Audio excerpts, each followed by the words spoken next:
I got so much motherfucking design on right now. Break it down, bring it back, make it clap. I got 3 old thoughts, new block, where that thing. Bitches on my line, and you know they come straight. Assalamualaikum warahmatullahi wabarakatuh. Perkenalkan, kami dari kelompok 5 ingin mempresentasikan hasil diskusi kami dengan judul pengetahuan manajerial, keterampilan dan kinerja.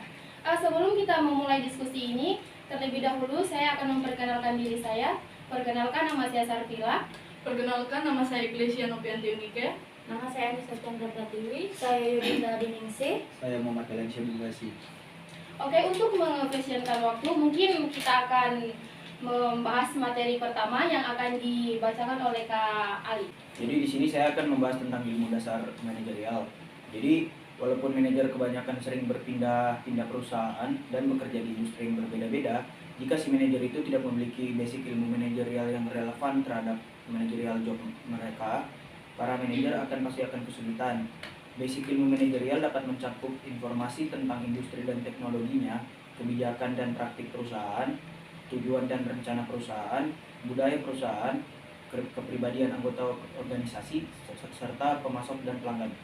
Baiklah, langsung saja ke materi kedua, yaitu keterampilan manajemen kunci. Yaitu selain memiliki basis pengetahuan, manajer memerlukan 3 jenis keterampilan utama untuk menjalankan berbagai fungsi manajemen. Keterampilan adalah kemampuan untuk terlibat dalam serangkaian perilaku yang secara fungsional terkait satu sama lain dan mengarah ke tingkat kinerja yang diinginkan di area tertentu. Bagi manajer, 3 jenis keterampilan utama adalah teknis, manusia, dan konseptual. Keterampilan teknis adalah keterampilan yang mencerminkan baik pemahaman dan keahlian dalam bidang khusus. Misalnya, seorang manajer memiliki keterampilan teknis dalam bidang khusus. Keahlian dalam misalnya seperti akuntansi, keuangan, teknik manufaktur, atau ilmu komputer. Selanjutnya, keterampilan manusia. Keterampilan manusia adalah keterampilan yang terkait dengan kemampuan seorang manajer untuk bekerja dengan baik dengan orang lain sebagai anggota kelompok maupun sebagai pemimpin yang menyelesaikan sesuatu melalui orang lain. Motivasi mereka untuk mengembangkan diri dan bekerja dengan baik dalam mengejar tujuan organisasi. Dan yang ketiga adalah keterampilan konseptual.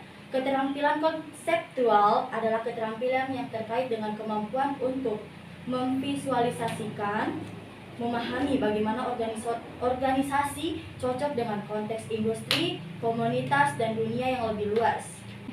Saya akan melanjutkan materi tersebut, yang materi ketiga. Materi ketiga ini berjudul performance atau pertunjukan. Dalam materi ini membahas tentang kinerja tinggi dalam suatu organisasi. Yang saya pahami dari kinerja tinggi dalam suatu organisasi adalah kinerja itu terdiri dari 2 dimensi, yaitu efektivitas dan efisiensi. Dari materi tersebut, yang saya pahami dari efektivitas adalah kemampuan untuk memilih tujuan yang tepat dan mencapainya. Dan efektivitas itu sendiri memiliki 2 bagian. Yang pertama, tujuan harus sesuai, dan yang kedua itu tujuan harus tercapai. Dan bagian yang kedua adalah efisiensi. Yang saya pahami dari efisiensi adalah kemampuan untuk memanfaatkan sumber daya yang tersedia dengan sebaik-baiknya dalam proses pencapaian tujuan. Mungkin dari kalian ada yang mau bertanya soal materi tentang kinerja tinggi dalam suatu organisasi yang kurang dipahami? Silakan.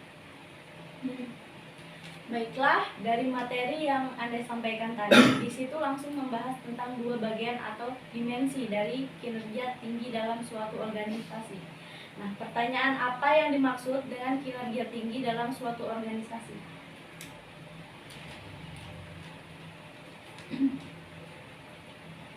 Menurut saya, kinerja tinggi dalam suatu organisasi itu adalah totalitas hasil kerja yang dicapai suatu organisasi, tercapainya tujuan organisasi, yang berarti bahwa itu kinerja suatu organisasi itu dapat dilihat dari tingkatan sejauh mana organisasi dapat mencapai tujuan yang didasarkan pada tujuan yang sudah ditetapkan sebelumnya. Itulah hasil presentasi dari kelompok kami. Lebih dan kurangnya mohon dimaafkan. Wassalamualaikum warahmatullahi wabarakatuh.